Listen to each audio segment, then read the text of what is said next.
మీ ఎలాంటి వ్యాపార ప్రకటనలకైనా వెంటనే మా ఛానల్ సంప్రదించండి. ప్రస్తుతం మనతో పాటు ప్రముఖ ఆధ్యాత్మికవేత్త, జ్యోతిష్య వాస్తు పండితులు, లలితాదేవి ఉపాసకులు బ్రహ్మశ్రీ నానాజీ పట్నాయక్ గారు ఉన్నారు. గురువుగారితో మాట్లాడేద్దాం. నమస్కారం గురుగారు. శ్రీమాత్రే నమః. గురుగారు, జనవరి మాసం విశేషంగా తులారాశి వాళ్ళ పరిస్థితి ఏ విధంగా ఉంటుంది? ఈ మాసం ప్రత్యేకంగా ఎటువంటి జాగ్రత్తలు తీసుకుంటే బాగుంటుందంటారు? తులవారికి కనుక చూసుకున్నట్లయితే ఫస్ట్ ఆఫ్ ఆల్ వీళ్ళకి 3లో అధిక గ్రహాలు ఉంటున్నాయండి. మొదటి 2 వీక్స్ కనుక చూసుకున్నట్లయితే దాని తర్వాత 4లోకి వెళ్తున్నాయి. అందులో ముఖ్యంగా శుక్రుడు, రవి, కుజుడు, బుధుడు 4లోకి వెళ్తున్నారు.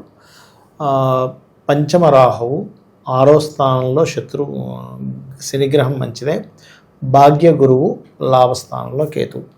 అయితే ఈ యొక్క గ్రహస్థితి వల్ల అసలు వీళ్ళకి కలిగే ఫలితాలు ఏమిటి, ఏ విషయాల పట్ల జాగ్రత్తగా ఉండాలి, ఏ దేవతారాధన చేసుకోవాలనేటువంటి విషయాలు చెప్తున్నది చూడడానికి నేనైనప్పటికీ కూడా చెప్పిస్తుంది సాక్షాత్ లలిత అమ్మవారిగా భావిస్తూ, ఇక్కడ ఎప్పుడైతే తులవారికి 3లో అధిక గ్రహాలు ఉన్నాయో కొంచెం డేర్ స్టెప్ తీసుకోవాలి, ఉన్న ప్రదేశం మారిపోవాలి, కొంచెం ఏదన్నా సరే ముక్కుసూటిగా నేను చెప్తేనే కానీ ఇక్కడ పని జరిగేటట్టు లేదు అనేటువంటి భావన వీళ్ళకి ఎక్కువగా జరుగుతూ ఉంటుంది. అయితే ఇందులో రైతులు, మనకి రియల్ ఎస్టేట్ రంగాల్లో ఉండేటువంటి వారు, అది రియల్ ఎస్టేట్ ఓన్ వెంచరే వేయాలని రూల్ లేదు, ఆ రంగాల్లో ఉంటూ కొంతమంది మీడియేటింగ్ చేసి కూడా సంపాదిస్తూ ఉంటారు. అటువంటి వారికి ముఖ్యంగా ఈ 13వ తేదీ నుంచి 13, 14, 15, 16 తేదీలు గడుస్తున్నా కూడా వాళ్ళకి కొంచెం అనుకూలంగా ఉంటుంది. కాకపోతే కొన్ని భూ సంబంధించిన వివాదాలు, కొంచెం లిటిగేషన్ ల్యాండ్స్ కూడా డీల్స్ చేయాల్సిన పరిస్థితి వీళ్ళకి ఏర్పడుతూ ఉంటుంది. వీళ్ళు ఓన్గా ఏదైనా ప్రాపర్టీ తీసుకోవడం జరుగుతూ ఉంటుంది. కాకపోతే ఇక్కడ లగ్న అష్టమాధిపతి శుక్రుడు కుజుడితోని, బుధుడితోని, రవితోని ఉన్నాడు కాబట్టి కొంచెం వీరు వాహనాల మీద వెళ్ళేటప్పుడు ముఖ్యంగా ఆదివారము, శుక్రవారాలు కొంత జాగ్రత్తగా వెళ్ళాలి చెప్పాలంటే. అయితే పంచమ రాహు ఉన్నందుకు రాజకీయ నాయకులకి చాలా బాగుంది. రాజకీయ నాయకులకి ముఖ్యంగా సినిమా ఫీల్డ్ రంగాల్లో ఉంటారు, కెమెరాసు, డైరెక్టర్సు, యాక్టర్సు, ఈ ఏదైనా రాత సంబంధించిన రైటర్స్ ఉంటారు, వీళ్ళకి కొత్త కొత్త అవకాశాలు వస్తాయి. రాజకీయ నాయకులు కూడా పంచమ రాహు కాబట్టి వీళ్ళు చేస్తున్న పనిని కొంచెం మీడియా ద్వారా తీసుకెళ్తూ ఉంటారో అక్కడ మంచి ఫలితాలు వస్తాయి చెప్పాలంటే. ఇక 6లో ఉండేటువంటి శని ఏంటంటే, ఎప్పుడు కూడా 6లో శని మన కర్మ, డైలీ చేసే కర్మ ఏదైతే ఉంటుందో దాని తగ్గ ఫలితం పూర్తిగా వస్తుంది. ఒక్కోసారి మనకు చూడండి, ఇంత పని చేసామంటే రిజల్ట్ చూసి ఇంత వచ్చిందండి అంటాం. 100% ఎఫర్ట్ పెట్టాము కానీ వచ్చింది 10% వచ్చిందంటే రిజల్ట్ అంటూ ఉంటాం. కానీ 6లో శని నడిచేటప్పుడు ఏమవుతుందంటే, మీరు ఎంత పర్సంటేజ్ ఎఫర్ట్ పెడతారో దానికి ఈక్వల్గా వస్తుంది. ఎప్పుడైనా గుర్తుపెట్టుకోండి. అంటే 100% పెట్టామో 100% వస్తుంది, 50% పెట్టామో 50% వస్తుంది. సో ఆ యొక్క యోగాన్ని శని భగవానుడు ఇస్తాడు చెప్పాలంటే. ఇక వీరికి కొంచెం ఈ మాసంలో, అంటే పర్టికులర్గా జనవరి మాసంలో కొంచెం ఈ జీవుడికి మరియు జీవిత భాగస్వామి కూడా ఉద్యోగ అవకాశాలు రావడము కొంచెం చెప్పాలంటే తులారాశి వారికి వీళ్ళిద్దరూ కలిసి, ఇద్దరి మనీతో కలిసి ఏదైనా వస్తువు కొనడం, గృహం కొనుక్కోవడం అనేటువంటి చాలా స్పష్టంగా చూపిస్తుంది.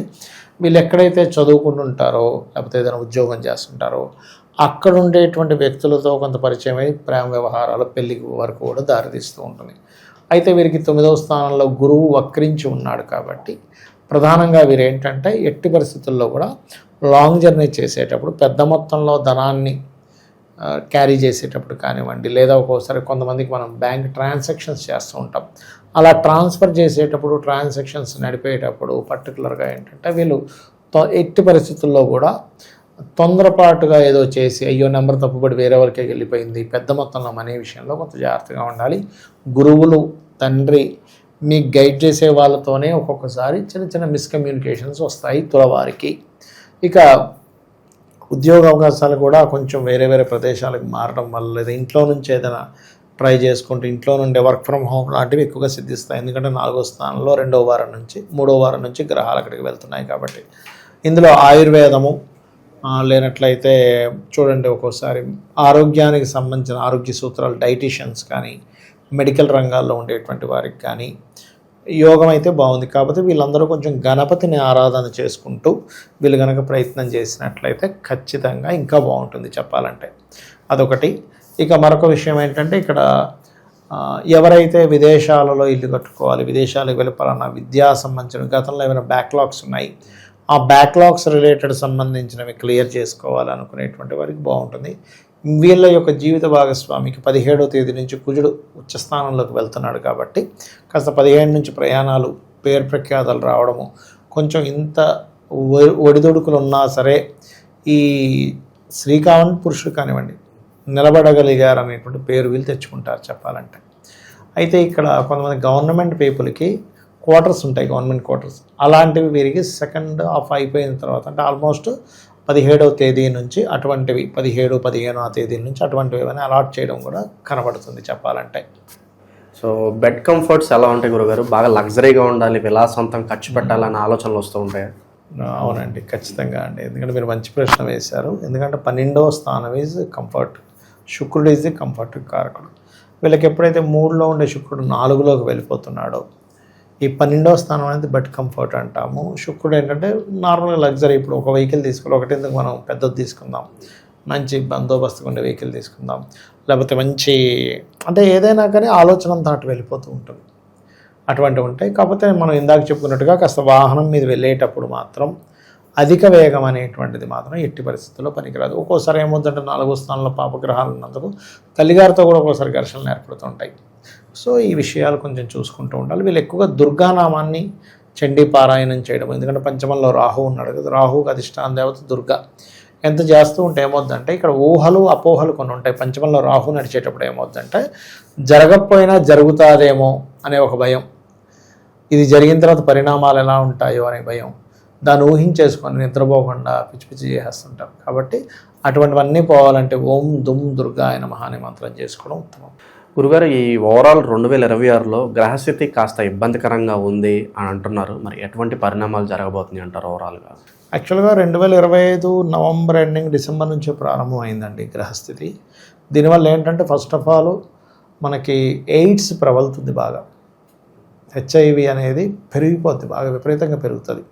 అది కొంచెం జాగ్రత్తగా ఉండాలి. స్త్రీ పురుషులు సాంగత్యం కలిసేటప్పుడు అది జాగ్రత్తలు తీసుకోవాలి, తప్పదు. అలాగే రెండవది ఏంటంటే గాలి ద్వారా వచ్చేటువంటి కొన్ని ఇన్ఫెక్షన్స్ రెస్పిటరీ సిస్టమ్ మీద, ఊపిరితిత్తుల మీద ప్రభావం చూపించనుంది. సడన్గా గాలివాన ఎక్కువ అవ్వడం, కొన్ని మత కల్లోహాలు ఏర్పడడం, ఒకరి మీద ఒకరు కేసులు పెట్టడం, సినిమా మూలంగా కేసులు ఏర్పడడం.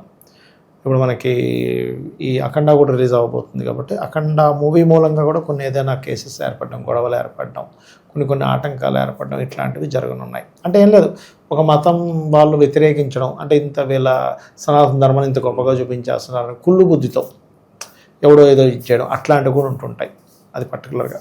అలాగే మరొక విషయం ఏంటంటే ఇక్కడ కొంచెం గాసిప్స్, అంటే మనం ఏ తప్పు చేయకపోయినా, ఎందుకంటే మిథున రాశిలోకి వస్తున్న గురువు కదా, అక్కడ వక్రించిన గురువు కదా, వక్రించిన కూడా వక్ర సంబంధించిన ఫలితాలు ఇస్తూ ఉంటాడు.